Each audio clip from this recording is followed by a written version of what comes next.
Welcome to Inside the Ring, boxing's official show of record. I am your host, Max Kellerman. Joining me, a man incapable of avoiding profane language on television, former heavyweight contender Chris Areolla. To my left, a man whose NFL team foolishly beat mine yesterday, thereby handing my team the #1 overall pick in the NFL draft, at this moment anyway. May have otherwise been yours. Ring Magazine's senior insider, Mike Coppinger. What would Washington win that game for? Yeah. If you're a Washington fan, you had to be unhappy with that. No? What are you going to tell the guys? Hey, guys, go lose. I'm just saying the result, not what you tell them. Congrats on the trash bowl. You guys played hard. Trash the bum bowl, you guys did good. And to Mike's left, a man who lost money this weekend because the black dude lost the fight. All-decade NFL running back and boxing superfan, Shady McCoy. Yo, y'all are crazy. You know, is that true or not? It's true. Now, you didn't do all analysis. You just went like, when it's a 50-50 fight, you always go with the black man. Yeah, and 9 times out of 10, the black man always wins. And Shady even hit me up for advice. What he said? Who's going to win? And I gave him the correct winner, and he would not listen. You should have told dude's black. He wouldn't know. As much money as Mike owes you for taking on these bad bets, Chris. All right, guys, it's time for the lead hook. We start with the big news. Former heavyweight champions Tyson Fury and Anthony Joshua have agreed to fight in a blockbuster Riyadh season card in 2026. Guys, my initial reaction to this news was better late than never. Right? What was your Shady? You said right away. What was your reaction to this? No, I'm excited, right? Because even though you guys think I don't like Anthony Joshua, that's not the case. I want to see him fight some top competition. I think Tyson Fury is the right guy. If you look, and this is me speaking, if you look at AJ's resume, you're gonna find a couple of names. You put this name on your resume and you could beat him, which I don't think is gonna happen. But if you do beat him, that uplifts your resume, and I finally think he may become the Hall of Famer. Because today, he's not. He's not, man. If AJ put Tyson Fury's name next to Vladimir Klitschko, Joseph Parker, hell that's it. He deserves it. If Joshua does a good job against Parker, man, he deserves all the recognitions that I don't give him, Shady don't give him, that y'all give him. So you know what? That's a name that is gonna ring for years. Yeah. Look, Max, we've all seen the valid criticism, right, that the fight should have happened years ago. What does it matter now? I think people are forgetting who Tyson Fury is. Yes, Tyson Fury did not fight at all this year, and when they fight next year, it would be a Fury that's nearly 2 years older and a year of layoff. But outside of that, Fury's a damn good fighter still. I mean, he almost beat Usyk the first time. It's a great fighter. Great fight. He looked like at a certain point in the first Usyk fight, it looked like, man, Fury's kind of playing with him. I mean, it is the reason Usyk is this unbelievably great fighter is in a fight like that against a much larger guy. He wouldn't stop making adjustments. His bag was so deep. His heart was so big. He was able to win that fight, but that's to Usyk's credit. Yeah, I think people forget, though, like, Usyk's face was badly marked up. There was a moment, I think it was round 7, where he kissed the cross because he was in such trouble. It seemed like he was on the verge maybe of being seriously hurt. Tyson Fury's a great fighter. He's a heavyweight champion who's distinguished himself even among heavyweight champions. Let me say this, too. So interesting about this fight.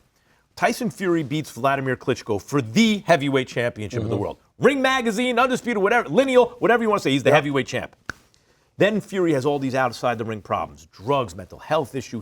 I'm going to retire. He balloons up to 300-something pounds. He's gone. So the lineage is kind of broken at that point. And in his absence, a consensus formed around Anthony Joshua. This is how Larry Holmes became heavyweight champ. Larry Holmes didn't beat the man who beat the man who beat the man. Ali faded. There was the WB this and B that, and Larry Holmes, a consensus formed around him. That's how you start a new lineage sometimes if the old one broke. Joshua became a real heavyweight champion, but never the lineal one that came from Tyson Fury. And so, like, in a way, this fight would have answered some questions back then. It didn't, but it's happening now. And I feel like Usyk is so great of a fighter. We all can agree on that. Yeah. If you watch that first fight with him and Tyson Fury, I say, yo, is Tyson Fury playing with him? That's playing with his fool. Around the 5th, 6th round, whatever that was. And then Usyk was hurt. Yep. I haven't seen Usyk be hurt like that in a long time. So all I'm saying is I know we forget how great Tyson Fury is because he went away for a while and was inactive for a long time. And then he came back was the man. You know that He clip? can do the same thing again, man. And he's done it before, and he'll do it again. He's had more than enough time to. He's going to be ready for Joshua. Joshua has to worry about Jake Paul. So Does he have to worry about Jake Paul? I mean, he does. At the end of the day, he does have two hands. I've always said, you know what? Once they asked me to spar with a middleweight, they're like, no headgear. I'm like, bull crap. I ain't sparring nobody with no headgear. You gotta have a headgear, man. No matter how big you are, how small you are, you can get knocked out. All it takes is one punch. Do Chris, you guys? can I ask Chris a question real quick? I know we're talking about AJ, right? Yeah. And we asked him, Tyson Fury worry about it. AJ got to worry about Tyson Fury. Because if Tyson Fury's been inactive, he comes back. It's only been a year since he's been laid off, correct? You come back, the odds are going to be heavily favored in Tyson Fury's favor, correct? 4-1, what are y'all thinking? Yeah, at least. I think 4-1 Tyson Fury. I don't know. I think he watches AJ. I think he watches him. Like by the time we saw what Tyson Fury really was, when he came back and had that fight with those fights with Deontay Wilder, he'd always be a big favorite against AJ. However, big, I don't know, 4-1. AJ is a lot, guys. He's basic, yes. He is.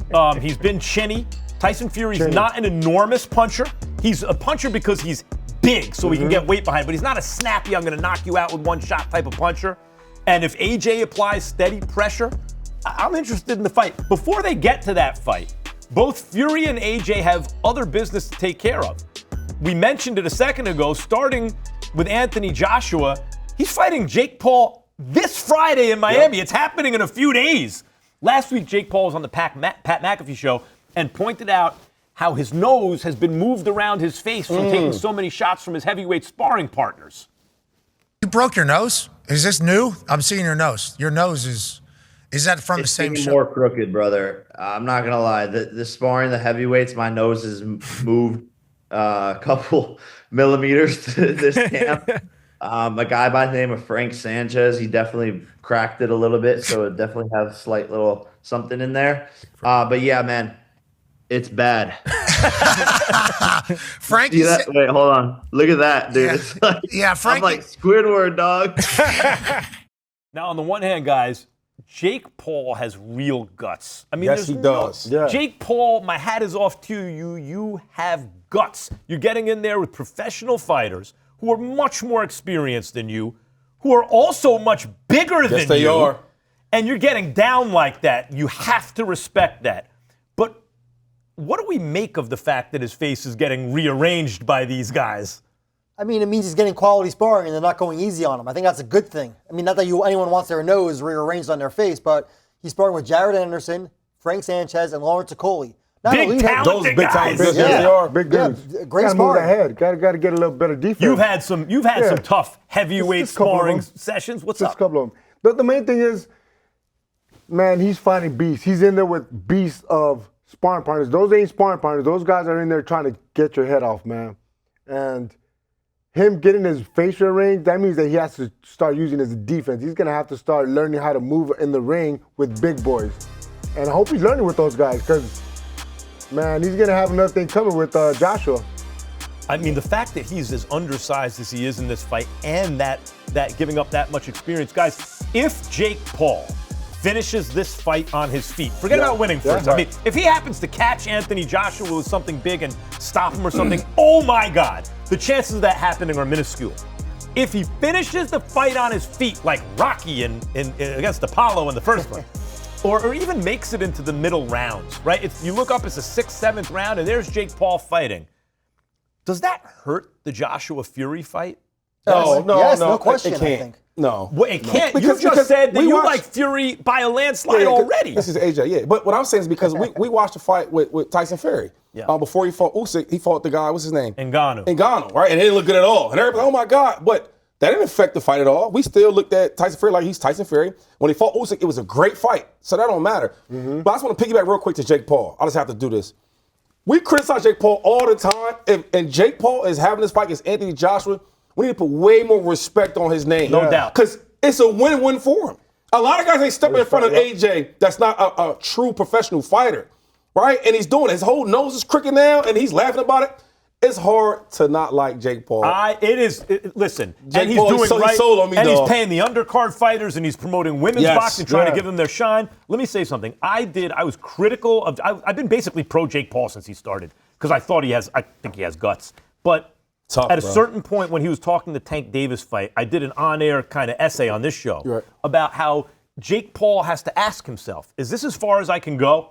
Like, do I not believe in myself as a fighter? Am I going to continue to look for some obvious advantage? I'm much bigger than the guy, or much more experienced than the guy, or much younger than the guy. Is there always going to be Stronger, some huge yeah. edge in his favor, right? Mm-hmm. That answers the question. Mm-hmm. He's fighting a guy where he is dwarfed in size, where he has way less experience, and you have to admire it. There's nothing else you can say. And he's super rich. Yeah. Ain't like he needs the money. Right. That's another thing. As an athlete, I've been around, okay, you know what? Dang, I gotta do this. I gotta play with a messed up shoulder. I gotta play with a broken wrist. I need the money because we're athletes. He's in a situation where he's like an owner right now. He has all the ownership in his company, and he's giving people opportunities. So for him to take this fight, that says a lot about Jake Paul. He's like the world, like for other athletes out there, and I don't know if it's wise for Jake Paul to. When I said, "Hey, take on a challenge," I didn't mean Anthony right. Joshua and Jake, but oh my God! So He like, if surpassed this doesn't turn out great for him, other people could look at it and say, "See, that's why you don't respond to the media or whatever." He's a win-win. But this is what I'll say for athletes out there who think no matter what I do, I get criticized. That is not true. I mean, you're going to get criticism because everyone has a platform now, and some people will criticize you. But there are fair-minded people, including in the media. Yeah. And if you show them, if you have a reputation as someone who's always looking to duck challenges and to stack the deck in your favor, if you show people that you're willing to take risks, they will also talk about that. Yep. Like, I stand corrected. Yeah, Show same. me. I mean, Max, I've been very critical of Jake Paul's, the nonsense of Mike Tyson last year. Hated it, right? You're fighting a 58-year-old Yeah. It was Mike awful. Tyson. It That was was awful. tough, It wasn't yeah. good sport. It wasn't good entertainment. No. And then you have the casuals that say, see, this is what boxing is all about. I also even hated the Gervonta Davis thing. He's 135. Right. This, as long as Jake Paul gives it an honest effort and he's not taking a knee on the first punch that lands or whatever. My commentary about the Tank Davis fight is once again, like with the Mike Tyson thing, we are being exploited by Jake. He's great at creating events that are compelling. If you want to say the Tyson thing wasn't compelling, stop. Of course you have to watch that. Tank Davis would have been the same thing. Yeah. But the reason we feel exploited is like Jake, it's not really you're matching yourself up against guys. 135 that pounds, You're man. 100 pounds bigger than a guy. You're 30 years younger than a guy. Stop. He had an ulcer. But he's doing it now. As much as that was legitimate to criticize him, then even for arranging this event, he deserves that Big much props. praise. Big props, yes. I rock with Jake The, Paul the, now. the only way I see Jake beating him, he has to make it an ugly fight. He has to make it ugly. He has to stay in the inside. He can't get caught by Anthony Joshua with the long arms on the outside of the punch. He has to be on the inside. He got to send him guts. Or he could catch him like Joshua's been a little chinny. And one thing about Jake, I know he didn't start out as a fighter, everybody. Nope. But some guys, remember Tony Danza? Who's old enough to remember I know Tony Danza? who's the boss? Who's the boss, right? Yeah, yeah. Big Tony- boxing fan. And He was a Taxi. boxer. When I was a kid, he was on a show called Taxi. Great show. Tony He boxed, Danza yeah. started as a fighter. Yep. I want to say he was something like 15-9 or something. But he knocked out everybody he hit.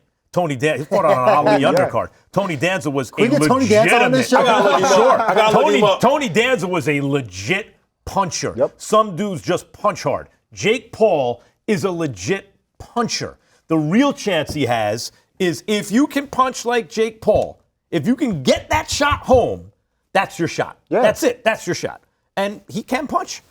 We're gonna His find shots on the out. inside, though. I That's don't my know about opinion. that part. I don't know. I'm looking at the guy Tony. Tony Tony Danza. Danza? Let me put his name in. Who's the boss? The last time I looked up this guy, he was. He not was in that movie Okay, with that I'm looking him up. where he had the daughter who had the glow up, right? She's obviously very good looking, but she has braces and glasses and a ponytail, and then she takes it, and that's been parodied since then because it's so cliche. No, anyone know what I'm talking about? No. Like the She's Ugly old. Duckling movie. She's where old. that Oh, has a- yeah, that's right. Yeah, yeah. No, it was like he's the dad of the girl. Anyway, he was. I'm lost. Tony He is. Danza's a big actor I'm when gonna you were listen. little. I'm Big. gonna look him up. Who's the boss? That's all I know. I'm looking him up. Is this fight flying under the radar, guys? I ask that because I have not, and this is hard to gauge really, but I have not felt a lot of buzz around the fight. Like with the Mike Tyson exhibition or whatever that was, there was a lot of buzz around it. when he was talking about Tank Davis, I felt a lot of buzz. Now it's Anthony Joshua, which is like, oh my God, he's really doing it. Do you feel, am I just misperceiving this here? You feel buzz about this? I feel the buzz, yeah. You do? Mean, I think there's a big segment of the population, Max, that is skeptical the fight's going to happen even today, Monday. But I haven't had I'll believe it when ding ding round one they come out and fight. Yeah. But I've had a lot of my friends that are casual fans, big sports fans, casual boxing fans hitting me up. What is this? Is it real? That's always the question. Is it real? Is Joshua going to go easy on him? This has to be staged, right? So I think there is a fascination. I'm fascinated by it. Just Chris talking about, how Jake has to get on the inside. I'm just trying to see how this is going to play out. Yeah. It sounds crazy. I think it's going to be an entertaining fight while it lasts. And then Joshua should do what he's supposed to do and get him out within 2-3 rounds. But How would you fight Jake if you were a heavyweight? I would bet on you, Chris. me? Yeah. Right away. If I you were love active, fighting. you're a I heavyweight. love fighting. I love fighting. How would you fight him? Inside. Inside. I love the phone booth. I think I have a lot of skills inside because You do. combinations in the inside is so easy, and you can see everything. You can see if he's dropping this hand, if he has this open. One thing people know about Chris, because he was the fat guy as a heavyweight, right? Big Yeah. guy.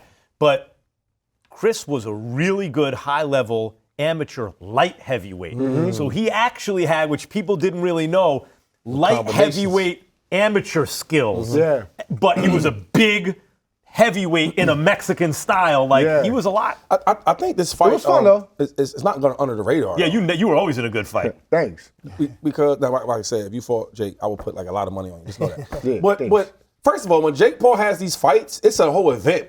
Right? Yeah. Everybody's gonna be flying to Miami, right? All the cool guys, all the beautiful women, they're gonna be there because it's a whole event. Then you go to the boxing part of it, where normally you think, okay, he's gotta win. Of course he's gonna win. It's his promotion. You bring AJ Joshua in it. AJ. So okay, now it's a real fight. Yep. So you get the people that's gonna hang out, have a good time in Miami. Then you get the people that love boxing. It's like, okay, can Jake Paul really beat Anthony Joshua? And one more. Or is Anthony Joshua gonna take it easy on Jake Paul? And one more, which is why maybe I'm not feeling the buzz as much. What's that? The British market. AJ brings the British They market. coming in there too. You're not, and whether or not they show up, they're going to be consuming it over there. That's right. Usually with Jake Paul, you think of him as one of the guys. He's going to find a dance partner who brings something to the table. Obviously, Mike Tyson brought more than he did even, but Jake is in this country. There'd be buzz with Tank Davis. I'm not even considering fully or appreciating fully the amount of interest in England, which is a huge market. And you know what, Max? I bet you there's going to be a decent amount of people that travel from England. Miami's Right, only a they 9-hour travel flight. well. It's beautiful weather in Miami. It's freezing in England. Why not? And by the way, remember Hatton and Mayweather? I mean, they took I over. was wow. just going to Crazy. ask that. Like, They ran out of who is beer. the best traveling boxer from England that has fans who brought? Personally, I thought Hatton. Hatton is the Hatton, best. yes. See, that he Hands brought down. everybody. He had me doing the song they do over there. What's that You're song? the only one. Yeah, Ricky Hatton. I learned it from Ricky Hatton. Did you hear what just happened? Yeah, This yeah, is I the know. headline. This mother, he did it. Yeah, I stopped myself. Wow. Hey, wait. I can do it. And I'm thinking about this. Another thing is, when Floyd Mayweather was the man, right? No, I'm sorry, Money Man, because he always the man. But Money Man, and people like me, I love Floyd, right? I want to watch his fights. Of course. But a lot of people watch him to see if he lose. Yep. And I think Jake Paul gives you that same effect. 100%. Right? People really want to see him lose. And the other people that like him because what he's doing something. You go from Disney, what do you go with Disney? Disney Channel, yeah. Dog, to like mainstream boxing? Yeah. That's only in America. I No, thought yeah, King said, that's right. only in America. That's right. Only in America. Trust me, But you I'm know sure. who invented being the guy that people rooted for to lose? A lot of people rooted for him and against. The greatest. Was Muhammad Ali. greatest, When he yep. was still Cassius Clay. Yeah. When he was a kid, he saw a wrestler, Gorgeous George, Oh, he come talks into the about this, ring and yeah. be the villain, and he could see how everyone was losing their minds. But what he noticed was the place was packed. Come on, where that money so at? for people who didn't relate to Ali early on, right? bought the house. They had backers and he had people rooting against him, but they all showed up to watch. They all paid. Absolutely. How does this play out? We're all picking AJ, man. I'm sure. How? This is an easy one, though. Yeah. Jake, I love you, dog. You're doing great things. Yeah, second round. Yeah, it ain't going past the second round. Right. If it goes past the second round, something's up. Jake Something's up. Jake wins in a way if it goes past the second Jake round. always, he's going to win no matter what. Yeah. I think Jake's already won just by Yeah, the he fight won. happening, just by taking the fight. won. I think Joshua's going to score another brutal knockout. We saw what he did to the last non-experienced boxer, Ngannou. Who's a lot bigger than Jake. Yeah, I was going to say 3 rounds max. And a real fighter. 3 rounds, 2 rounds. 3 rounds? 3 rounds. Max. I'm gonna say 1 round, but I agree. I don't see how Jake gets out of the first. However, Possibly he does if Joshua takes his time, but the second round is my limit. I'm with Shady. I'll pick the first round, but it ain't going past 2. It's past I'll 2. take it 3. Let me ask you this, Max. You said 3 round, Mike? 3. Yeah. Oh, Max. I'm not saying. So we got 1, 2, 3. Eddie This Hearn is my- this is and my Max pick. Kellerman in the ring will go short, will go farther than this fight with AJ and Jake. But what do you think is the point of no return? Yeah. When it gets to that point, and Anthony Joshua hears the opening bell for what round, and you lose respect for Joshua as a fighter? I say after 4 or 5 rounds, if he lasts that long, you're like, come on, Jay, what's going on? Why is he still in there? What about how it looks, though? I would feel, I got to tell you, if that happens, I'd feel better about Jake than I would worse about Joshua. We've already seen what AJ does with a guy who's not a top-level heavyweight, and that's the Ngannou fight. You brought it up. Ngannou is an enormous puncher. He is a huge guy. He had a lot of experience in combat sports and as a striker. Yep. And A striker. Anthony Joshua almost decapitated him. If Jake Paul does better than that, that's like, I'm not taking it away from AJ. Obviously, AJ's past his prime. We've all seen it. Right. But that's just to Jake Paul's credit. That if he I'm not saying, oh, bad Anthony Joshua. I'm saying, wow, Jake Paul did an amazing thing. I'm just trying to figure out like the timing on it. Like, was I right or wrong? How long do you think that fight would go with you and Eddie? Who would go longer? Get me in a fight with Eddie. 4 rounds. 1 Eddie round. might be kind of big for me now. Eddie's a big dude. Eddie's a big dude. The Zone, the undisputed global home of boxing. Over 185 fight nights a year.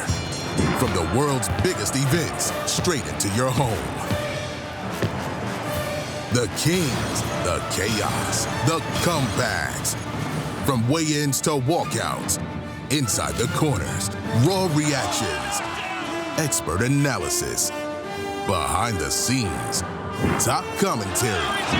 Watch it your way, anytime, any screen. On your phone, on your couch, on the move. You don't just watch it, you live it. Because passion doesn't take a round off, and neither do we. It's the glamour division of boxing. Show for the ages. This is intensity at its best. Champion of the world. The Zone, the undisputed global home of boxing.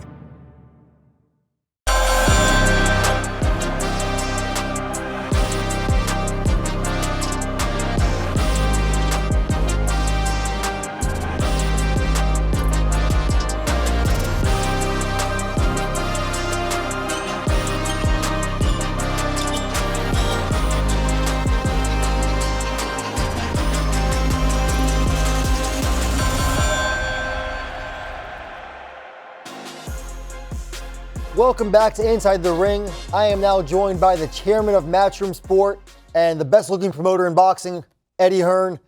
Eddie, you've been on a really big whirlwind right now. You're in San Francisco. You had a fight in Stockton. You're heading to Miami for the big one this Friday on Netflix. Where else are you going and where have you been? Yeah, thank you for your opening comments, Mike. I don't feel that particularly good looking at the moment because it has been a very long year. I mean, just about to head to Miami. Obviously, Stockton was great. Monaco the week before that. But this week, we actually have 3 events. We have big show in London on Wednesday night. We have our first ever show in Africa, in Ghana on Saturday. And then the small matter of Anthony Joshua decimating Jake Paul on Friday night. So what a beautiful way to end the year. And that's even before we head to Riyadh for the Night of the Samurai with Naoya Inoue. So boxing red hot at the moment, and we're right in the thick of it. Yeah, and Eddie, you mentioned that we're going to see Anthony Joshua decimate Jake Paul this Friday. So look, this is a boxing show, so certainly viewers of this show want to see exactly that happen. But the odds are surprisingly close in my opinion. I think Joshua, I've seen him as low as minus 350 to score the knockout. Are you perplexed by any of this? I'm perplexed by the whole thing, Mike, to be honest with you. I mean, I'm sort of, we're obviously Miami Fight Week, and I still can't actually believe this is happening.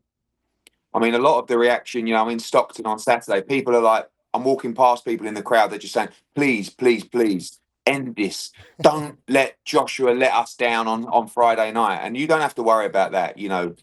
He's taking this fight just as seriously as if it was honestly a world heavyweight championship shot. And I know people might find that, strange, but that's just the character of the man. He's not looking to go in there and mess around. He's going there to perform at the highest level and to take this guy out as quickly as possible. You and I were chatting and debating off air. How many rounds do you think this is going to last? I think it's a bit harsh to say if Joshua doesn't finish him in the first round, it's terrible. Jake can fight. I think he's become a decent cruiserweight. In my opinion, he's not a world level fighter. And if you're not a world level fighter, you're going to get taken out by Anthony Joshua. But Jake has been sparring heavyweights. He knows what to do. Doing it is very different when you've got Anthony Joshua in the other corner. And I guess he's going to try and survive. If he tries to roll the dice, he's brave and crazy. I'm sure he will have to at some point. But I guess he's going to go in there, try and move, try and box off the back foot, and try and survive as many rounds as possible. It's just a matter of when Joshua lands. As soon as he lands clean, the fight's over. But how clean can he land while Jake's, trying to survive? But we'll get him. We'll get him. And, I've said to AJ, let's make it nice and clean. We don't want one on the gloves. We don't want just the body. Let's give everybody a showreel knockout and put an end to this. Yeah, certainly the last time we saw Anthony Joshua fight a non-experienced boxer, that was Francis Ngannou. We know how that went, right? Sparked him out 2 rounds. That was definitely clean, as you would say. And you're right. Everywhere I go, people ask me, hey, this can't be real, right? Joshua's got to be, part of the charade or all of this. And I always say, look, I've known Joshua a long time. He has a great reputation. He's an honorable man. But more importantly, he's not going to mess up what's coming for him next year, right? Which is the 2-fight plan that Turki Al-Sheikh talked about with him fighting in February in Riyadh and then the big fight against Tyson Fury in the fall. So really, it's ridiculous to imagine that Anthony Joshua is going to say, let me go easy on Jake Paul, right, Eddie? Yeah, and you can't do that in boxing. Even Jake Paul is dangerous. I think it's important to respect what Jake Paul not has just done in boxing, but what he's doing in the ring, because he is mad for doing this, and it's a little bit of delusion. But he's been deluded a lot of his life, and that delusion has taken him to success. Excuse me. So, you can't just presume this guy is, a non-competitor. He's a guy with desire. He's a guy with a decent team around him. But he's well out of his depth. But from our side, there is absolutely no desire or intention to hold him up or play a game in there. We're going in there, and AJ is going in there to just take him out as quickly and as clinically as possible. Whether that's in the first 20 seconds, it doesn't matter. As I said, as soon as he lands clean, the fight's over. I don't expect AJ just to come out in the first 30 seconds swinging like a lunatic. He's going to do what he always does. He's going to go in there. He's going to set up the shots. He's going to get behind his jab. But again, if Jake is trying to survive, sometimes it can take you a little bit longer to cut this guy off and get hold of him. But we got to just make sure that we can deal with this guy and get him out there as soon as possible. Yeah, I'm with you, Eddie. Full respect to Jake Paul. Certainly when Jake Paul started this journey, it was actually on one of your cards, right? The Super Bowl card a few years ago in Miami. Yeah. I never would have imagined in a million years we would see him fight Anthony Joshua. So I give him a lot of credit. He takes the sport very seriously. He trains hard. He has, proper sparring for this fight. Frank Sanchez, Lawrence Okolie. So all credit. But I do think it ends this Friday. And look, we debated a lot on the show. My good friend Shady McCoy doesn't respect AJ the way I do, but I have a Hall of Fame vote, and I'll be voting for AJ, of course, when it's all said and done. Having said that, do you think it would tarnish AJ's legacy if you were to go to the distance here with Jake Paul somehow? A lot of people talk about the legacy. I think, firstly, you can't eat legacy. But secondly, when you've won Olympic gold, you're a 2-time world heavyweight champion. You've completely transformed the sport of boxing in your country and in many parts of the world as well. I listened to the Hall of Fame argument. Shady. I don't know, some things I don't really agree with what he says, but I do agree with the debate on the Hall of Fame with regards to performance and achievements versus the commercial success and the importance that they've played within the sport. I mean, you have to take both things into consideration. But let's look at the boxing side. I mean, this is a guy, he beat Dillian Whyte for the British heavyweight title.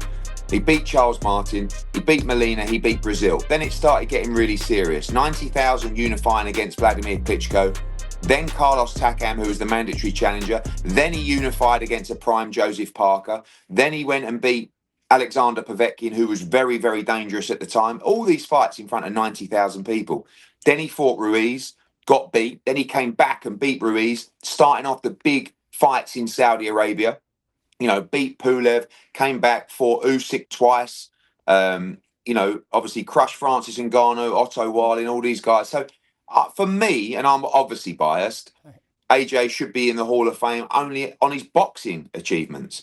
But when you look at the impact that he's had around the world, and this fight for us is really important, Mike, because we joked about, this Christmas present that's come early, but this fight gives us so many opportunities. Number one, we were going to have an 8-round run-out fight anyway before we go firing into 2026. Now we're doing it for 50 times more money.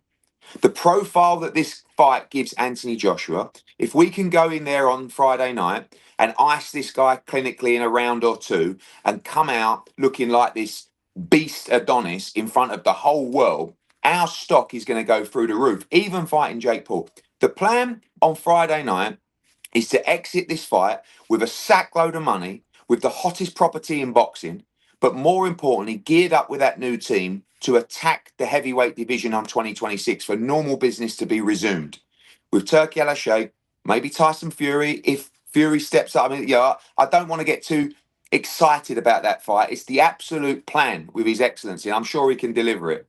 Also a shot at the World Heavyweight Championship. But this fight puts us as the biggest star in boxing once again. And, we got to go in there and do a job. Yeah, I couldn't agree more, Eddie, because look, admittedly, I have not been a fan of a lot of these Jake Paul events. I certainly wasn't a fan of the Mike Tyson charade last year. I thought Jake could have knocked out Mike Tyson any moment he wanted to. People try to tell me Mike went easy on Jake. We know it was the opposite. And I certainly wasn't a fan of the Gervonta Davis thing. Gervonta's a 135-pounder. I think this is great because not only is Jake taking on a real challenge, but AJ, like you said, the commercial aspect here, AJ's only fight in America was against Andy Ruiz. I was there, Madison Square Garden. Huge upset in the heavyweight division. But now he gets to fight on Netflix. Countless tens of millions, I imagine, are going to watch this fight. This has to be a rocket pack for Joshua commercially, especially in the United States going forward, right? As you try to set up a fight with Tyson Fury.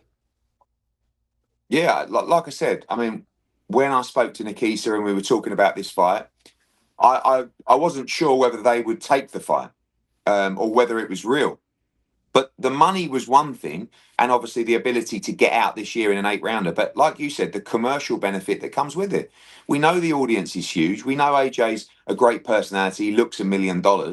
And the reality is for the US market, the only time we have boxed there, as you said, we sold out Madison Square Garden, but he got beat to Andy Ruiz. That was supposed to be the springboard of what he was going to go on to do in America. So this gives us, like you said, a great phrase, a rocket pack to just almost attack that US market, get huge eyeballs on us, let people understand, the character, the ability, the power of Anthony Joshua, and we can go into 2026 as the hottest commodity in boxing with a load of money. I still have to sort of, every morning just rub my eyes and say, is this true? Is this actually happening? So as we're a few days out now, you start to sort of, Jake Paul's a maverick. He's an intriguing guy because he does believe.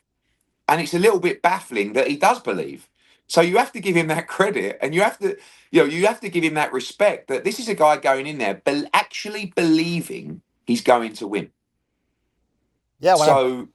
Again, people talk about delusion. Delusion has got him to a fantastic place, and he has improved.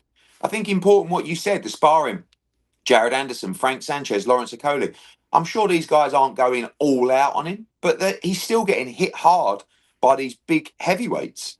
But on Friday, he'll get hit much harder and much faster with the small gloves on. No question, Eddie. And talking about Tyson Fury, right? We've been trying to see this fight for years and years and years. You're from England. You're the biggest promoter out there.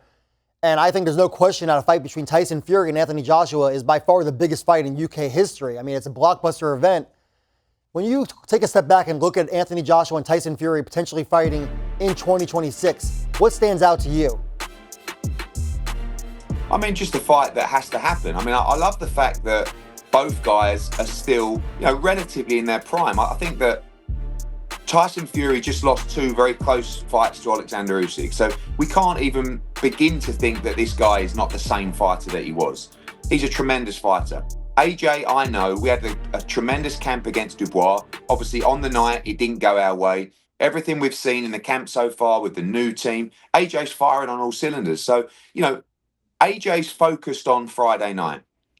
He also is very skeptical about the fight with Tyson Fury happening because we've been here so many times. And, when you talk about legacy, I want to be also remembered in my legacy for making this fight, not just the biggest fight in Britain, but the biggest fight in the world. No question. And Turki Al-Sheikh has the opportunity to be that guy who actually helped and got it over the line. And he rarely fails when there's a fight that he really wants to put together. So for us, Friday night, return, February, March, whenever it's going to be, back to fight Tyson Fury in September or whatever that looks like. That is our intention moving forward with Turki Al-Sheikh. We get Friday done and we come out as the biggest superstar in the sport, and then we give the world the biggest fight in boxing in 2026. Yeah, no question, Eddie. That would be big for your legacy. And you talk about Turki Al-Sheikh. Yes, this is a Ring Magazine show, but you look at what Turki Al-Sheikh has done with the heavyweight division over the last couple of years. I mean, he's totally re-energized it. You had basically stalemates, right, where the heavyweights want so much money. We weren't getting the fights we wanted to see. And chief among them, I think, was Fury and Joshua. We first started talking about Fury-Joshua after Fury made his comeback and beat Deontay Wilder. So people may say, right, boxing fans, oh, it's 5 or 6 years too late. I don't want to see it now. But we saw the effects of people having to be weight, right? Mayweather-Pacquiao probably happened 5, 6 years later, and it was the biggest fight in boxing history. I think this could be bigger than ever these now. Guys might, but Mayweather Pacquiao were right at the end of their career. I don't believe I think these guys are much more in their prime now than certainly Mayweather against Pacquiao. But, all tremendous fights. I think the re-energizing of the heavyweight division through Turki Al-Sheikh has been so instrumental in the growth of boxing over the last 24 months. We first saw Joshua fight on that massive heavyweight card against Otto Wallin, Wilder on the card, Miller against Dubois, Hrgovic, Kabayel against Makhmudov. We really need to make sure, by the way, that 2026, those heavyweight matchups continue because they've gone a little bit stale this year, the big heavyweight matchups. Obviously, since Usyk against Fury and a couple of others, we're seeing a lot of other big fights happening. Ben against Eubank, Teofimo against Shakur Stevenson. So 2026, it's really important to make sure we keep making those big heavyweight fights. And obviously, AJ against Fury is the pinnacle of that. Yeah, speaking of Teo and Shakur, like we mentioned, you were in New York last week for the press conference. It's a great fight, right? You have 2 of the best fighters pound for pound in the sport. You've been a big champion, Shakur Stevenson, for a bit now. And it's really kicking off the year with a bang, I think. When you look at that fight, what excites you the most about Teofimo Lopez defending that Ring Magazine championship against Shakur? I mean, just that they're both tremendous fighters. I mean, we talk about in their prime. There is absolutely no question that Teofimo and Shakur right now are in their absolute prime. Shakur Stevenson is 28 years of age. He's going for his 4th division world championship. Look at the names that have done that. Roy Jones, Sugar Ray Leonard, Hearns, Pernell Whitaker. I mean, this is pure greatness that you're seeing January 31st. And Teo, we said about Jake Paul being a maverick. Teo's a bit of a maverick as well. He rises to the occasion. He's so good in those big fights. He's very, the 2 guys with tremendous IQs. Got one guy out of Brooklyn, one guy out of Newark. The tickets are flying at Madison Square Garden. This is a generational great fight. And we need to keep making fights like this. There was a lot of questions recently, obviously Boots against Ortiz, the same kind of thing. Like that is another brilliant fight between 2 of the best in the division in their absolute prime. And we have to keep making fights like this. So I'm so pleased that we kick off 2026. Look at what we've already got scheduled. Cruz against Murataya in Las Vegas on January 24th. Then you've got 31st of January, Shakur against Teo. Nunes against Navarrete, already made for February 28th. I mean, unification between 2 Mexican world championships. We've got to nail Boots against Ortiz, and we've got to keep these big fights coming. Ryan against Barrios, maybe, and whatever it looks like. So, yeah, amazing to kick off the year with such a brilliant fight, and so pleased to be doing it at Madison Square Garden. Yeah, it's certainly the mecca of boxing here in the United States, no question there. And Speaking of Virgil Ortiz, yes, thank you for bringing that up. Virgil and Boots Ennis. Everyone wants to see that fight. It seems like we're doing more fighting in the actual press and on social media between all the parties. Where does it stand right now today? Oh, I don't want to, upset anyone while we're trying to make the fight. But the reality is we all sat down in a room, top execs from DAZN, Oscar De La Hoya, Eric Gomez. We all agreed a plan and a deal structure for this fight to move forward. That was many, many months ago. There has been communication, and we've got a great relationship with Golden Boy. I trust Golden Boy and Oscar that they want to make the great fights. I really do. We have actually signed the terms that we agreed. Now, if there has to be some kind of communication or negotiation about what the deal looks like with DAZN, we got to get moving. We want that fight in March in Las Vegas. For me, Las Vegas is really lacking the mega fights outside of Canelo Alvarez. That is, for me, the best fight in American boxing.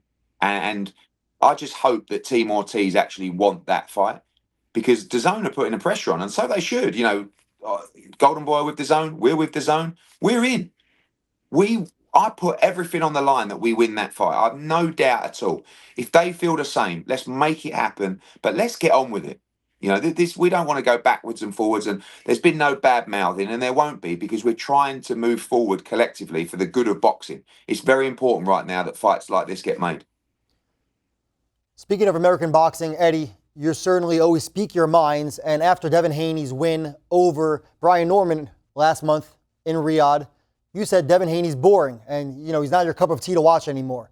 You used to promote him. Well, basically my question is, what changed with you and Devin Haney, and how do you kind of negotiate that with other fighters that have a similar style, like Jack Catterall? Yeah, no, I agree with your comments. I mean, look, I'm always, obviously, I don't mind saying, it's pretty obvious, when I represent someone, I'm going to dress it up a little bit differently to if I'm just sitting there as a fan. But make no mistakes, Mike, Devin Haney is not boxing the same way as he did when I represented him. Go back and look at the Linares fight, look at the Jojo Diaz fight, look at the Abdullayev fight. And I had a good chat with Bill on Saturday night in Stockton. Like, the reality is, Devin Haney is an unbelievable fighter, right? He is a 3-division world champion. He's a guy that is going to go into the Hall of Fame, in my opinion. All I was saying is that, obviously, the Ramirez fight was the Ramirez fight, right? He came back off the Ryan Garcia fight. I said to Bill on Saturday night, I just believe that Devin can be so much better offensively than he can be. He had Brian Norman completely out of the fight. He needs to trust himself, go in there and get rid of the guy. Like, he's a big 147. You look at the size of his back in that fight, and I think Devin Haney can be a lot better offensively. I just feel like watching that fight, particularly after the 4th or 5th round, I didn't think it was overly exciting to watch. That was all my comments were. I can't give him any more respect as a fighter. And by the way, I think he was treated terribly in the Ryan Garcia, situation where he almost became the guilty party in a fight that he was really the victim of, right? So, but I'm just telling you, and of course, other fighters, Jack Catterall, not everybody has a style, but for me, Mike, it just looks like Devin is still a little bit gun shy to go in there and be aggressive, right? Really difficult to beat. Amazing fighter. Maybe the best welterweight in the world. But I just want to see him go through the gears, because I think he should be getting guys like Brian Norman out of there when he had him the way he had him. Yeah, that's fair, Eddie. You're right. Devin Haney hasn't fought quite as aggressively as when he was with you, so I'll give you that. And you mentioned that you were with Bill in Stockton. Bill mentioned on social media that he's talking about a fight with you against Lewis Crocker, unification, that will probably be pretty big in England. What's the likelihood we see that happen? Yeah, I mean, Bill's Bill. Bill wants to kind of, say what he wants to say, and then when he wants something, he couldn't be nicer. But that's all right. You know what you're working with, and I think he's the first to admit that as well. So I actually got a great relationship with Bill and Devin. I'm all, maybe I shouldn't have said what I said, but I was asked it at the time. He came over to me straight after the Brian Norman fight and was like, I told you, you said that I was going to get beat. I said, no, I didn't. I said, you'd win on points, but I've got to tell you, and this is what I said to his face, I thought, you've got to be more exciting than that. That's what I said. And Bill made the trip. Bill wants the Lewis Crocker fight, right? It's an opportunity for Devin to unify. It's a fight they obviously believe they think they can win. But Lewis Crocker is our champion, and we're not just going to feeding into a fight for the good of Bill Haney. What we're going to do is, if that fight makes sense to Lewis Crocker, we have no problem taking that fight. It's a fight that would do a massive number in Northern Ireland. It's a fight that could even work in America. Lewis Crocker's plan is to defend his world title in March or April time. So we'll have to see. I've had probably in the last, since Bill came to Stockton, I've had 3 or 4 fighters now approach me to try and fight Lewis Crocker because they see that as an opportunity to win a belt at 147. But make no mistake, Lewis Crocker's no mug. He can fight and he can really punch. And that's our priority, Lewis Crocker. He's the champion. He's with Matchroom, and we'll make sure we make the right steps for him. All right, well, thank you so much, Eddie. Appreciate your time. Enjoyed the conversation. Hope you have a great time in Miami, and we'll be watching Joshua against Jake Paul this Friday.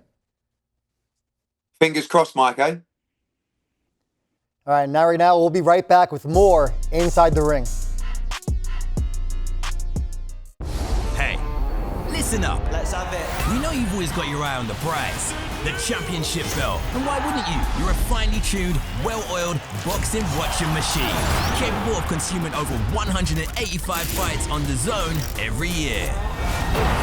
We've gone big, we've gone global. Churning through combinations, comebacks, and non-stop knockouts. With big fights every week, you're the best in the world. So go on, get that belt, champ. The Zone, undisputed. Welcome back to Inside the Ring. Max, Chris, Cop, Shady, in the kind of matchup that almost never happens in boxing anymore. Certainly, guys, yes, we are employed by the ring, but certainly not before Turki Al-Sheikh got involved in boxing. It's been years since these kind of matchups happen. 2 absolutely elite talents in their primes are putting it all on the line. Teofimo Lopez and Shakur Stevenson. Guys, yes, you could still get big fights, but it was when it was past the expiration date. Right. When they weren't at their best anymore. When was the last time we got 2 fighters in their primes on this level? They held their first press conference ahead of their January 31st fight in New York City. I'm grateful, thankful, blessed, and gonna have Shakur Jigama. You said you're gonna do what? Jigga my balls. What? Pause, bro. You fell for wild, man. Why you always doing that, bro? You talking about room 40 though? You said what? You talking about room 40? Yeah. Room 40's nuts. Faster. Yo, you pause, bro. What's up with you, bro? You been wild as you hard, bro. Pause. You hard. Real hard. Man, what do you say to that, bro? Like, you hear him, bro? Whoa, pause. I mean, this did exactly what a press conference is supposed to do. Not just raise awareness of the fight, because we'll see how much this is a crossover fight. One of the things about boxing now not being on broadcast television in the United States, until Zuffa Boxing, which I'm a part of, gets on the air in January, is that the idea that we're going to appeal to a crossover sports crowd is a little bit far-fetched at this moment. But what we can do is get the boxing world geeked about a fight, juiced to see it. Right. And this did exactly that. I was already hyped up to see a fight like this, right? But now, after going through the press conference, listening to it and everything, even some of the commentary that came out of the press conference, I'm like, oh my God, Teofimo Lopez in his prime and Shakur Stevenson in his prime. This is a type of fight that happens at the end of the era because these 2 dudes really may have been the last 2 left standing. They're that good. They're fighting now. Yeah. That's happening in a matter of weeks. I mean, who's to say that these 2 aren't going to have a series of fights, right? Yeah. Who knows? What do we think about this, guys? Like, if Shakur wins, who would you want him to fight next? Tank. Yeah, Tank. I would say Tank. Gotta be Tank. We've been waiting for Tank for so long. Why not Roach? Why not Roach? I think the world wants to see Tank. Shakur and Tank will be a great fight. But before we get to that, Max, we got to be honest. I don't know who wins this fight, right? And you talked about it earlier when you started talking about it is we got to thank Turkey for giving these type of fights now. Now we're seeing elite guys because, real quick, T.O. could have fought somebody else. Shakur could have fought somebody else. It wasn't like it was a mandatory type of thing, but they want to fight elite guys right now. I'm a Shakur fan. He's probably my favorite fighter. It's the way he fights, the way he boxes. And I think when I look at Teo, though, because I watched the press conference a couple times, and we're not being honest right here. The honest part is, when we say about these two guys fighting, Shakur, this is your best fight you've ever fought. Teo beat a Lomachenko when nobody would ever whisper his name.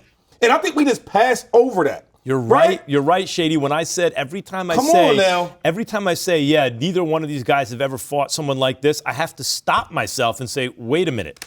When Teo fought Lomachenko, yes, Lomachenko's a little older. Yes, he was not really a full-fledged lightweight. He was one of the best pound-for-pound fighters in the world. And more than that, watching Lomachenko, you could see this is not normal. Right. Like we will all tell our grandkids we saw Lomachenko fight. He was like that. Like that. And Teo came in and was every dominated. bit the athlete he had every bit the boxing IQ he had, and then as Mike pointed out the other week, rallied in the last round to ice the win. You're right. He has fought in this situation before. When Teo's at his best, he is almost impossible to beat, I think. I mean, when he's in his groove, when you see him like having fun in there in his rhythm, we saw it against Barbosa a lot of times. But he's a guy, I think he's one of those guys, he fights off confidence. He's a confidence fighter. Right, Max? Yeah, he's very skilled and he's very talented. But Shakur is the kind of guy. He's special. He's like a what are they called when they defuse the bombs, right? The hurt locker. Right, like he goes in and he just clips the wires and everything, and then the bomb doesn't detonate. You know, he's a specialist like that. He will defuse your offense. Yeah, totally. And so let's see if he can do it to Teo. Yeah, but Teofimo, he always rises to the occasion. Yes, he does. No matter what it is, no matter what fight he's going to fight, he's going to rise to the occasion, just work a little harder. But then at the same time, when he fights someone that's not as good, he dumbs it down. So he has his hands work out with Shakur. He better get his ass in the gym and get everything up to par. It's kind of like two different schools of boxing. Teo's from like the Sugar Ray Leonard school of boxing, where he has speed, power, showmanship, and the knowledge of how to steal rounds and how to finish strong and that kind of stuff. And Shakur's like from the Floyd Mayweather school of boxing, which is I will make fewer mistakes than you, and I will make you pay for every mistake you make. Right? That's true, yeah. It's that kind of styles matchup. The only thing with this fight, though, is so hard is because people always keep saying that, oh, Teo, sometimes he doesn't fight, but then against great opponents. Teo's always trying to prove himself. If you just listen to the things he says, one thing I learned from Tom Brady said, if you want to know about somebody, Shady, listen to what they say. Listen to what people say about him. Listen to what the coaches say. And I did that. And if you listen to his dad, right, he's like, how's my son out on a pound-for-pound list and he beat Lomachenko? Then he come out and beat Josh Taylor and take all the belts. Underdog both times. And he's like, two different divisions. We're used to being the underdog. And I know Shakur is the guy because I love Shakur. Oh, my God. But when I look at the facts, though, the fact is Teo has fought big-time fights against top competition, and I don't think Shakur has. So if Shakur beats him, goes up in weight to fight the champion of the division, who rises to the occasion, who, like, Teo has a lot. You can't really point to a glaring weakness. He has the hand speed, the foot speed, boxing skills. He's elusive. Tough. He's a big puncher, but you could say, well, the 140-pounders aren't getting flattened like the lighter guys. Right. But Shakur is a lighter guy. He's smaller, right. Small but that's how good Shakur is. Frame. Shakur is coming up. That's why I love him so much. Obviously, he boxes tremendous. Yeah. But he's like, you know what? Cool. Teo, you the guy. I'm going to come up and wait and fight you? Shakur a bad boy. But Shady makes a good point. I think that's one of the storylines here that's being overlooked, Max, is Teo's fallen on the top level twice. Big events. Lomachenko, yes, it was in the bubble, but Lomachenko, and then Josh Taylor in the small room at the Garden. Shakur's never fought on the top level.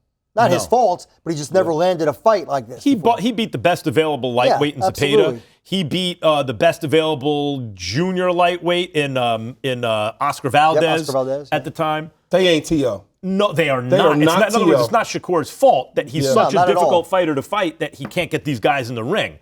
But and by the way, even then, Teo deserves credit. Yes, because who will fight Shakur Stevenson? Nobody wants to fight Shakur. Nobody. Everyone talks a good game. Put your name on the contract. Right. Teo's the type of dude like, there's my name on the contract. Yeah. I love it. That's why I think the fight, and I don't know who's going to win this fight, right? Because Shakur could win because he's that good. And Teo, he's always beat top competition. The odds should be a little closer. Yeah. Way closer. I can't believe it's that far apart. What is it? What are the odds Minus right 450 now? for Shakur? 450? That's crazy. Wait, what? That's nuts. I think it's nuts. And even if Shakur wins, I think it's going to be a close fight. Shakur's a 9-5, 8-5 proposition in this fight, I think. I Even agree if you with want that. to say 2-1, because Shakur's very hard to beat. That's how good he But is, though. this guy's, in addition to the Shakur Teo of it all, at the press conference, there were some fireworks when Richardson Hitchens and Keyshawn Davis got into it, and we're going to have to talk some Keyshawn Davis on this show. Keyshawn he nice has, too. for whatever reason, since we've been on the air, slipped through the cracks. Well, it's not for whatever reason. It's a good reason. Yeah, right. For a small- Okay, fine. for small reasons. reasons For we will small get reasons. into. Yeah, small reasons. Slipped through the cracks in terms of our attention on fighters. But Keyshawn Davis has the talent of a super fighter. Yes, he do. Yes, he of does. a super fighter. Yes, he And does. we have to get into it all. That's coming up. Mike Coppinger caught up, meantime, with Junto Nakatani, who, by the way, we're quick to coronate, the coronation of the monster. Nakatani is, could beat anybody. We get into that and more. This is Inside the Ring. That's a good fight. Can't wait. DAZN, the undisputed global home of boxing. Over 185 fight nights a year. From the world's biggest events straight into your home. The kings, the chaos, the comebacks. From weigh-ins to walkouts. Inside the corners, raw reactions. Expert analysis. Behind the scenes, top commentary.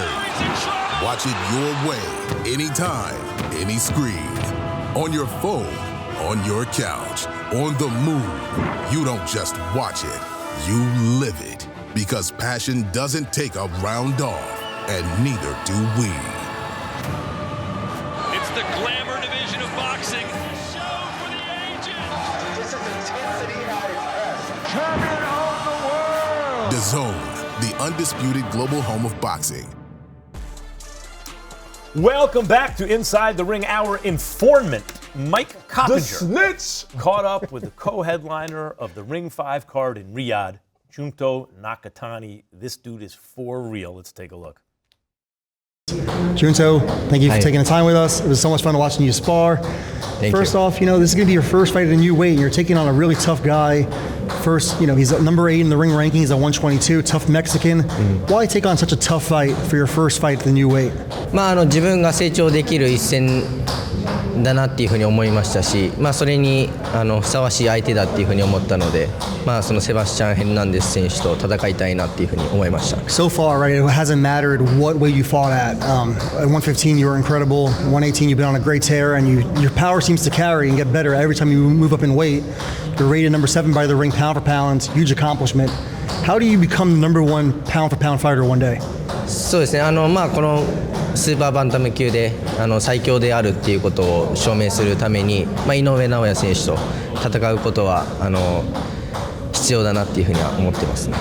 Right, good answer. Yeah, if you beat Inoue, you'll be number 1 at 122. You'll be the ring champion there, and you might even be the pound for pound number 1. I wonder what kind of pressure, if any, do you feel? I'm sure you hear about it everywhere you go, right? Inoue and Nakatani, biggest fight in Japanese history. What do you visualize when you think about that? そうですね、たくさんの人に望まれている試合だっていうふうには思っているので、そこは自分自身モチベーションにはなってますし、でもこの僕が重ねてきたキャリアっていうのは一戦一戦大切に戦ってきたっていうところがあるので、次のヘルナンデス戦も集中してますし、その過程に井上戦があるかなっていうふうに思ってます。 But I imagine, right, living in Japan, fighting in Japan, that you probably been fighting in Inoue's shadow for so long, right? They always talk about him. They talk about you too, but they talk about him first. Is that also a source of motivation? And was he a hero to you of any kind? たくさん井上選手の試合を見ているので、刺激をもらっている部分っていうのはたくさんあって、目指すべき場所っていうふうには思ってましたけど、今となって、同じ階級になって、超えるべき存在だなっていうふうに思っているので、今すごくモチベーションは高くあります。Junto, how well do you know Inoue? Have you trained with him before? Are you friendly with him at all? Or would you consider him an acquaintance, or you don't really know him much? 会話はちょっとしたことあるぐらいで、井上尚弥選手の弟井上拓真選手とスパーリングを2回ぐらいしたぐらいです。Yeah, because I know, like, obviously a lot of fighters are friendly, but this isn't going to be just any other fight in Japan, right? This is going to be like the fight. And you've been on this journey for a long, long time.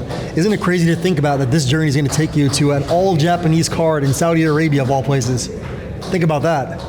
すごくサウジアラビアで戦えるっていったところはモチベーションですし、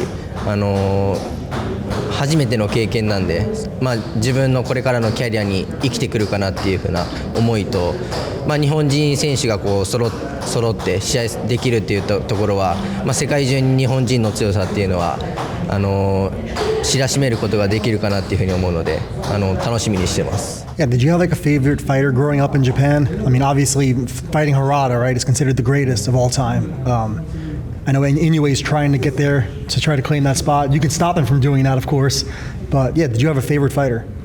リカルド・ロペス選手はすごく映像を見て勉強してました。So Ricardo Lopez, very interesting answer. Expected a Japanese fighter, but I guess that was my bias, not yours. But look, now you're getting ready again for this fight against Sebastian Hernandez. What have you noticed in your studies of him? What makes him a good quality fighter? すごくファイトスタイルは前に来るファイターだなっていうふうに思いますし、パンチもあるなっていうふうには理解しているので、最初のラウンドからしっかり集中が必要だなっていうふうには思ってます。Hey, and your favorite fighter of all time is Mexican, you said, and you get to fight a Mexican. So I guess maybe you like the Mexican style? そうですね、メキシコのボクシング好きですし、僕のコーチもメキシコ系アメリカ人の方なんで。Yeah, and I know you've been working at this for a long, long time, but from the outside, right, it's been kind of a quick meteoric rise, right? Yeah, I remember you were always on these top 25 under 25 lists, and people were talking about this big puncher from Japan. I was ringside for your fight against Andrew Maloney. That was an incredible knockout. I still remember the sound when you planted them on the canvas. And it just seems like your power keeps carrying up with you. You're coming off of a 6th-round stoppage in June, I believe. Do you think your power is even going to be greater at 122? Because we see you, right? You're a big guy. I don't know how you were making 115.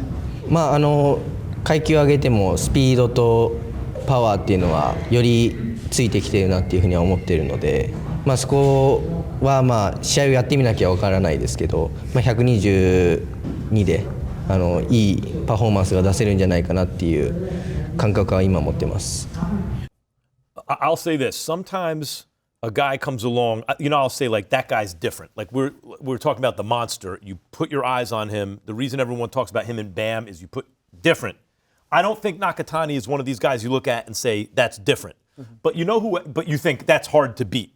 You know who else wasn't different, just hard to beat? Like Bernard Hopkins. And Hopkins beat guys who were different, right? Sometimes a guy comes along, and even though he doesn't strike you as being like the guy who's as good as the very, very, very best guys, you have to recognize his excellence, and you can't discount his chances.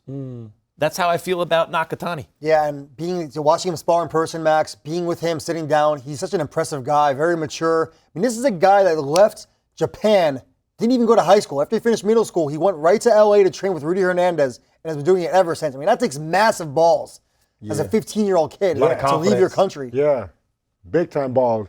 But one thing about Rudy, he's a nice dude, and he travels well. He loves going to Japan, so he picked the right fighter to bring out here to United States to make into a champion. You mentioned. I'll say, Chris, real quick. I don't know if you heard this or not, because I know you gave him a lot of credit for having big balls, but he did say that they produce way better prospects in Mexico. Yeah, the monster. Well, the monster actually. The monster did. Let's catch everyone up to what you're talking about. He did one of those social media rapid fire interview questions, that pops up on your reels or wherever. He said something you're going to want to check out. Shady just gave it away. Go ahead, look at this. 日本は現在メキシコより優れたボクサーを生む国ですか Yes. 日本は現在最高のボクサー陣を用意し Yes. That's what Shady was talking about. Monster said Japan is producing better boxers than Mexico. Mike, I'm going to start with you because Japan is producing some hellified fighters. Yes, they are. Is he right? I think on average, yes. I mean, there's more great fighters from Mexico, but when you talk about the sizes of the country. Deeper roster, Japan. But at the top, Japan. I got to say, the two countries that impress me as not always having produced at this level, but are dominating in terms of elite fighters, because usually you think the United States, Mexico, England will produce some. They haven't historically been, although recently that's changed, on the level of the United States and Mexico. You can pick an African country like Ghana, who give you an Ike Corte, a Zuma Nelson. But what's happening in Japan and Ukraine right now?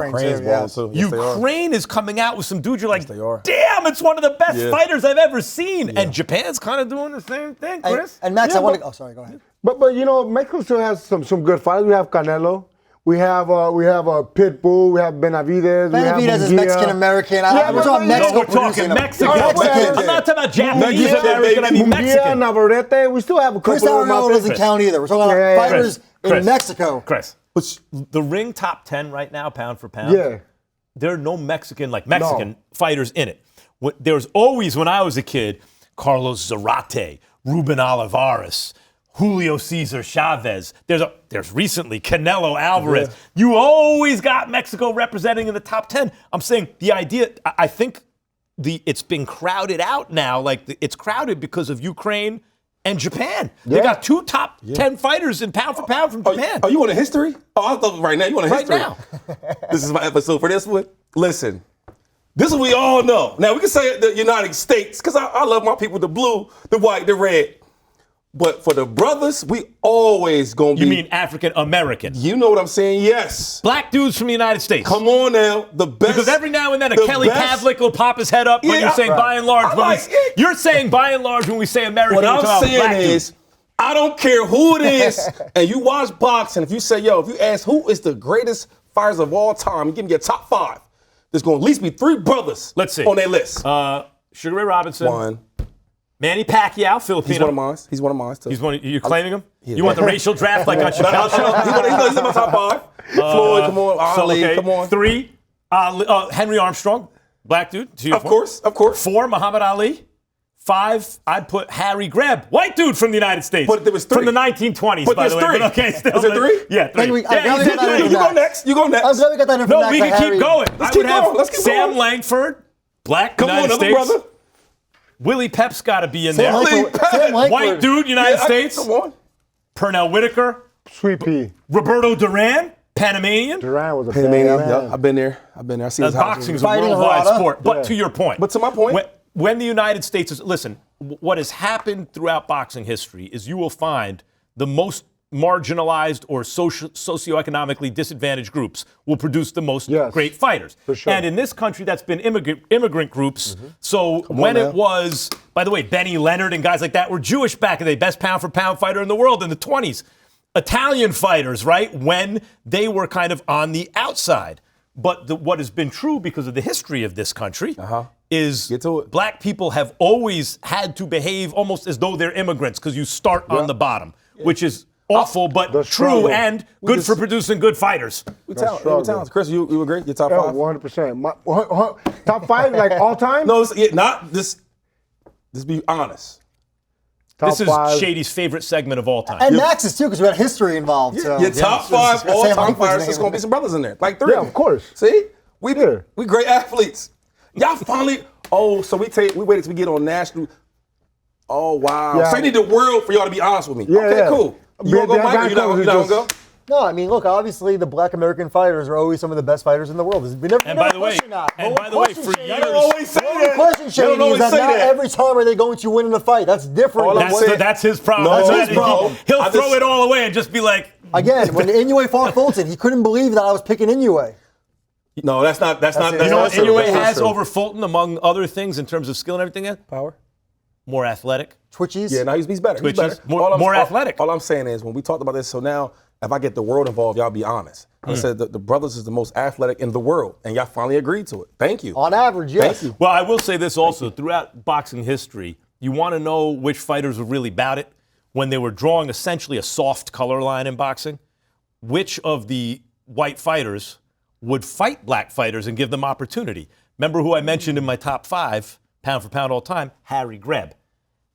Everyone could get it with Harry Greb, and everyone got it with Harry Greb. Okay. Everybody got it.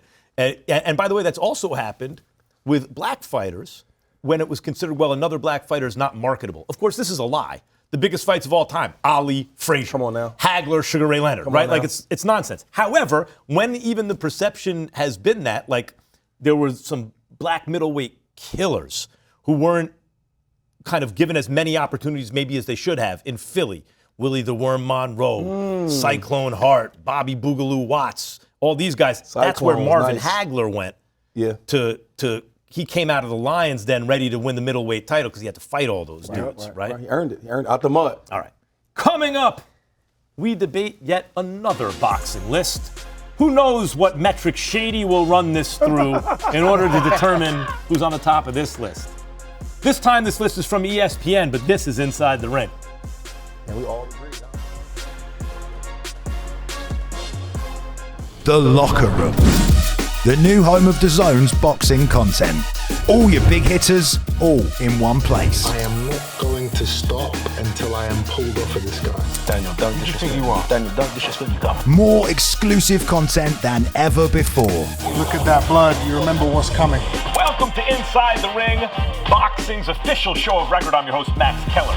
The Locker Room. Only on DAZN, the global home of boxing. Hey, sir. Welcome back to Inside the Ring. Max, Chris, Cop, Shady. ESPN put out a top 100 fighters of 2025. And I'm going to call out a name, guys. I want to see what we will say. How would you guess what range they were in? Or let me put it another way. What range do you think the following fighters should be in out of the top 100? First top 100 all time? No, just this year. Okay. Anthony Joshua. Should Anthony Joshua be in the top 100? Now, there are a lot of divisions. How many divisions, including all the junior divisions right now? 17. 17 still. No, I think maybe it's 18 Well, there's now, 'cause they 18 have for like minimum the weight. Bridger weight if you right. count that nonsense. No, Bridger weight, that was 19, right? No, I think that's But anyway, it's over 15 weight divisions. So if you have, 4 or 5 from each division, you're already up to 75, 80, 90. Yeah. Is Joshua a top 6 or 7 heavyweight? Where does he rank on the top 100? Where should I'll put him like somewhere like 57, 60. Okay, 60. Yeah. I'd say around 60, 70. And honestly, Max, And this I'm the year, one that we're talking about originated this this year. thing at ESPN when I was there. So all right. Now it's not me doing it, obviously. I didn't come up with this concept overall. Ring Magazine's been doing this for years. But yeah, I think Joshua, 60s, 70s. Okay, setting trends over there. I see. What about you, Shady? Where should he be? Lost to Dubois, then he beat a guy. It wasn't a real fighter. Carry the 2. Right. I'm gonna go around like 92.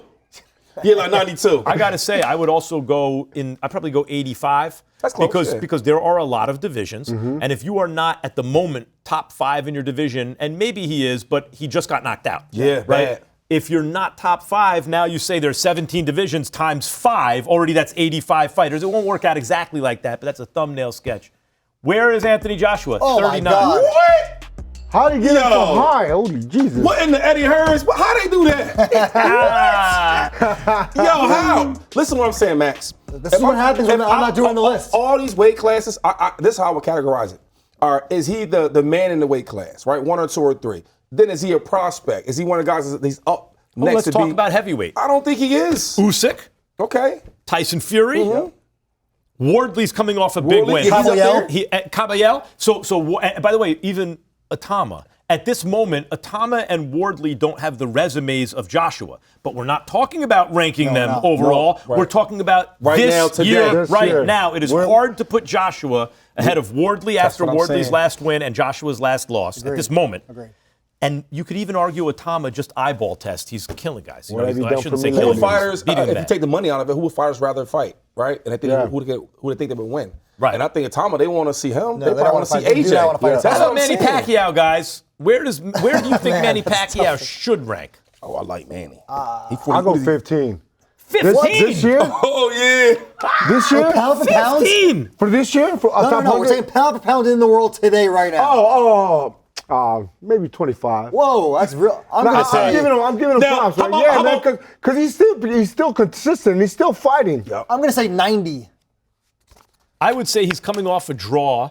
Like it's like Yeah, when we you're coming won. off getting knocked out like Joshua got knocked out versus you're coming off a draw in a fight against a respectable opponent like Pacquiao. And I'm sorry, guys, I'm giving Pacquiao extra credit for being a million years old. I know it doesn't work that way, but I'm just impressed. But you have to. I'd say like, impressed too. 60 for Pacquiao. Generous, but all right. Maybe. If I said 92 for AJ, all right, I'm going 80. 180. That's Let's fair. see Pacquiao. 180. Oh my. I ain't mad at that. I'll tell you a little I ain't story. mad at that. I'll tell you a little story about ESPN ranking boxers. And I had a great time at ESPN. I don't badmouth ESPN. Yeah, I always liked it there. I was there 2 different times, and both times I had a great time. And a lot of good people there, including among the executives. There was a guy, I won't mention his name. They were doing a list of the greatest fighters of the decade. And Pernell Whitaker was not involved in the list. So right away, I'm like, What? So I went to the guy who was in charge of it, and I said, how is Pernell not on the list? Well, this, and this. I'm like, all due respect, I didn't vote on this list. Did you vote on the list? Yes, I did, blah, blah. I said, do you think we're coming up with a good list if you're voting and I'm not? He's like, no, he's like, yeah, but I know boxing. I'm like, okay. Let me ask you a simple question. What does a junior bantamweight weigh? Wow. And he stopped for a second. He goes, okay, I get your point. Who should be on it? Like that? It's the type of place it was. You're dealing with human beings, but yeah. So 37, name brand at a non-boxing place, name brand value means something. Joshua, Pacquiao. This is my brainchild, Max. This hurts me. Yeah. All right, Fabio Wardley. Ooh, he's fought this year. I got one for him. Knocked people out. 39. He should be 39, like 40. Well, I gave 85 to Joshua, 60 for Pacquiao. I'll say 55 for Wardley, something like 40. that. I'm going 40. I was going to say 55, actually. 55. 2 55s and a 40? 45. Okay, so we're between 40 and 55. Yeah. And this is my thing, though. All these fighters, right? I look at a guy like Lamont Roach, to get a perfect example, right? From where he started to now this year, I mean, oh my God, he should be 50s or. Well, you can't put anyone we mentioned ahead of Lamont Roach. But you see what I'm saying? That's the argument I'm saying. Like, all right, you want to put Pacquiao 39 and What's AJ, Fabio, guys? But these guys are winning. 33. Okay. I don't have a huge problem with that. Okay. No, because he's active and he was big. And he's winning. He's doing things. Now, how about the other Fabio big win. Wardley? The guy who hasn't proven it like Fabio against the name, but is even more athletic. Moses Atama. Where's Moses go? They should fight each other, actually. Oof. That'd be awesome. Moses Atama. I'm going to say Moses Atama, I would rank him If somewhere he's 33, I'll put him 25. maybe 42. He ain't proven it, but guys, I got to put him 30. Okay. Moses has a different kind of talent. In front of him? Wardley, Yeah, I know, we can't do that. We can't do that. All right. You make a good point. What I I put Wardley, 55? Yeah. Nevertheless, I'm still putting him 30. I'm gonna say Even though 42. you're right, I still got him. I'm gonna say like 50, 55. I'll agree with him. 40. 40. Top 40, 35. Anywhere between 30, 47.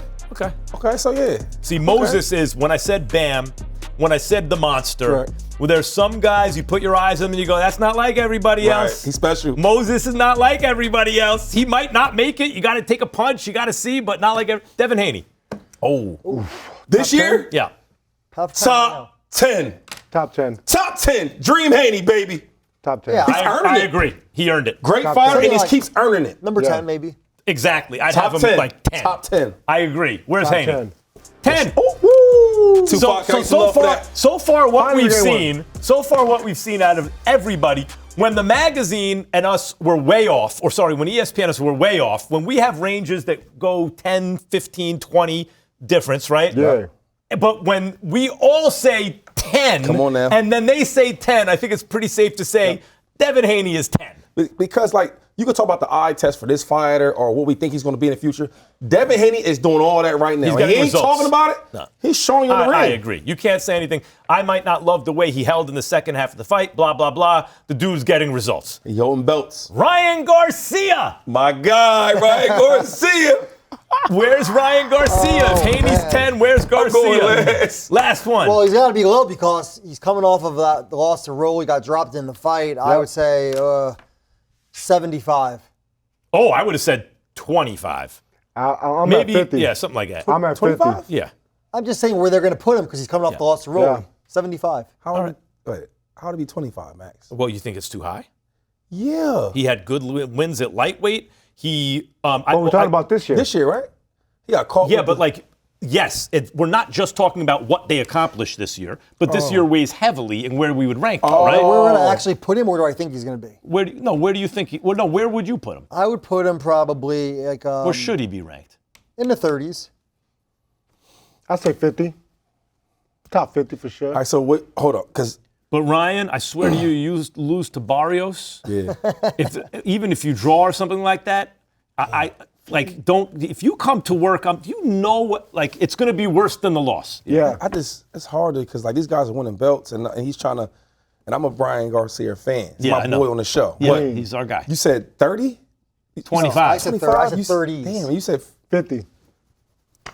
And look, I would have. I'm clearly being biased, yes. Now that I'm thinking about it, I'm clearly being biased. We're being biased? Yeah. 30, 32.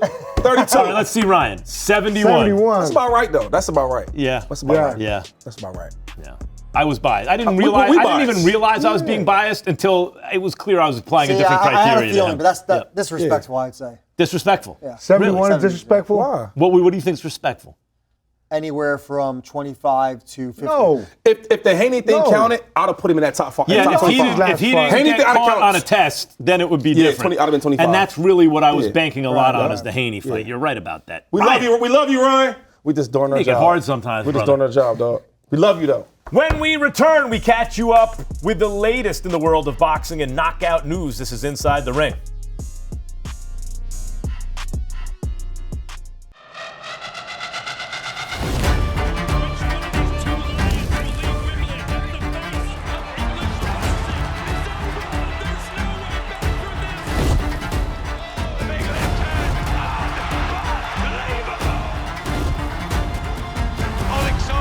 And Tyson Fury lock horns all over again. He's just done it. Round one. Destruction. He's out on his feet. They've stopped the fight.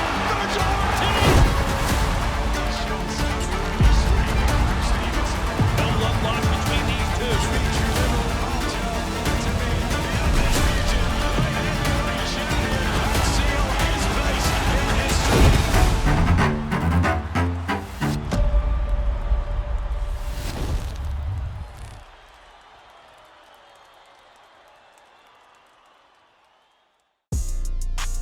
Welcome back to Inside the Ring. Max, Chris, Cop, Shady.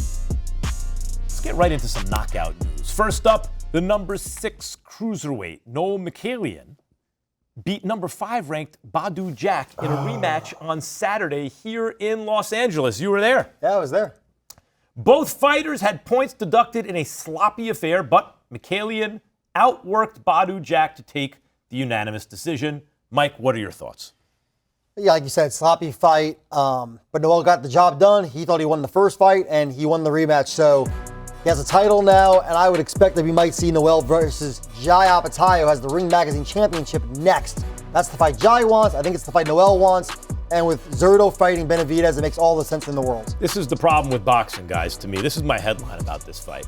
$30 on pay-per-view for a fight that if I wasn't in the industry and had to talk about it, there's no way I would spend a penny on a pay-per-view, right?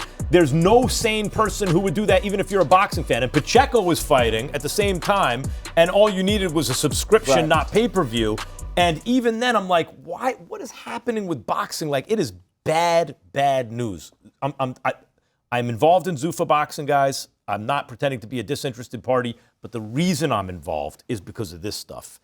$30 to watch that? Yeah, it's an issue when you have to have these pay-per-views. You know, someone picks up the fights, and then Matias and Smith, which is a great fight. We're going to have to pay for that, too. Gotta call Turkey. Next up, Diego Pacheco beat Kevin Lele Sajo via decision. But he was a guest on this show, but he was dropped in the 8th round, and it was a legit knockdown. Yep. Diego, I see you, baby. Now Riyadh season is reportedly interested in a super middleweight showdown between Pacheco and Hamzah Sheeraz in 2026. Guys, Pacheco, based on the fight, by the way, it was a competitive win for him in which he had to get off the canvas, is not going to beat Sheeraz. No way. Sheeraz is a really world-class talented guy. He ain't going to beat Sheeraz. And I've seen him work. He's a hard worker, man. I've literally seen him work. He works his ass off. Yeah. Good dude, too. Sheeraz, great guy. Yeah, Sheeraz. Looks like $1 million. Absolutely. Sheeraz was very disappointing against Adames, but he knows it. He accepts the responsibility. You know, he's accountable for it. And I get the sense that he wants to be great. I did not see that in the fight with Adames. No, at all. I did not see a guy who's looking for greatness there. But the sense in talking to him and the way he beat Ammo Williams and stuff like that makes me think that's a different level than Pacheco. You're right, Max. I spent a lot of time around Hamzah, too. He wants to be great. And look, all respect to Diego Pacheco. It takes a lot to reach this level. I have never been high on him being an elite fighter one day. He's been matched very carefully. Sajo's a solid fighter, but he's not beating Hamzah. Hamzah is good, though. Man, he is good. But that Damas fight, I mean, I can't look over that. And you didn't rematch that. And I thought that you clearly lost that fight. Oh, he knows he lost. He lost the fight. But he is good. Draw on a loss. And he was weight drains. Yeah. Can't rematch him. I mean, Hamzah's 7'5" or whatever he is. Big Tall boy, for the I like division. Hamzah. He's really, really good. Before we go, here's a quick look at the week's schedule of fights on DAZN on Wednesday. An all-England scrap between Giorgio Vizioli and Joe Howarth in London. Then, on Saturday, take your pick. There's the Grand Prix finals in Riyadh. Light heavyweights Craig Richards and Dan Aziz square off in Accra, Ghana. And then a rematch between women's middleweights Olivia Curry and Kay Scott in Detroit. That does it for us here on Inside the Ring. For Chris Areola, Mike Coppinger, Shady McCoy, I'm Max Kellerman, and we'll see you next week. That was quick. Yo, You better wake Mike up, Max. Wake me If I up. touch one of those, boy.